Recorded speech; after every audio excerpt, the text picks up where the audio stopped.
New George Lucas ending revealed, why there were so many hiccups in the Han Solo production, and a new excerpt from a book that shows an unlikely duo.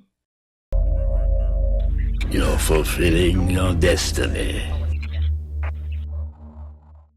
Mark Hamill did an interview and shared one of the many George Lucas's ideas for a sequel trilogy. And in this one, Luke actually died in the end. In an interview, he said, "George had an overall arc. If he didn't have the details, he had sort of an overall feel for where the sequel trilogy was going. I happen to know that George didn't kill Luke until the end of episode 9, after he trained Leia, which is another thread that was never played upon in The Last Jedi." Which we know in Disney canon, originally Leia was going to be Luke's first student, but she decided that she was better off being a politician, helping reform the galaxy, and being with her family. And again, what Mark said is one of many, many proposed plans George had for a sequel trilogy. Next, Vulture, who apparently has an insider, shared some insight on the Han Solo production. On why the original directors, Lord and Miller, were fired, the source said, "Phil and Chris are good directors, but they weren't prepared for Star Wars. After the 25th take, the actors are looking at each other like,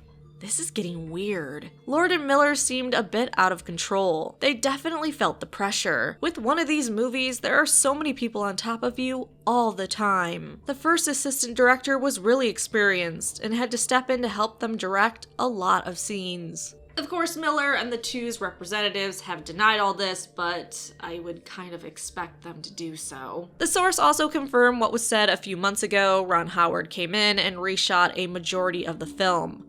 On the actual script, apparently, it is completely the same. They explained, "It's exactly the same script. They're filming exactly the same things. There's nothing new. Lord and Miller used whole sets, but Ron is just using parts from those sets. I guess they're not shooting wide angle, maybe to save money." Which goes back to the rumor that Lord and Miller, two guys known for their improv, were doing too much of that with the script, and when Ron Howard came in, he stuck more closely to the script, which is what Disney wanted. But both the directors are getting executive producer credits on the film for their work. What I did find interesting is the source saying that Alden isn't a good enough actor to pull off Han. The source said, "Trying to mimic Harrison Ford is really tough. Lucasfilm wanted something very specific, copying someone else. Alden's not a bad actor, just not good enough. You could see his acting becoming more relaxed. He became more Harrison-like. The coach helped."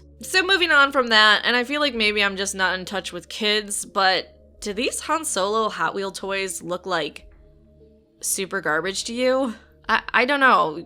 People that have kids, or maybe if you're a kid at heart, do these not look like garbage to you?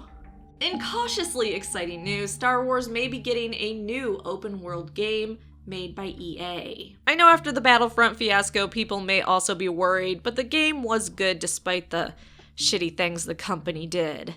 Lastly, in the Thrawn Alliance's excerpt, we see Thrawn and Vader being sent to the edge of the unknown regions to deal with a problem together. Something that should be exciting to read, as Thrawn and Anakin had a bit of a history together. So with that little bit of Star Wars news, are you excited about the new Thrawn book coming out? And do you think EA is going to make a decent Star Wars game, or are we doomed? Thanks so much for watching. Please like the video and subscribe for more Star Wars videos.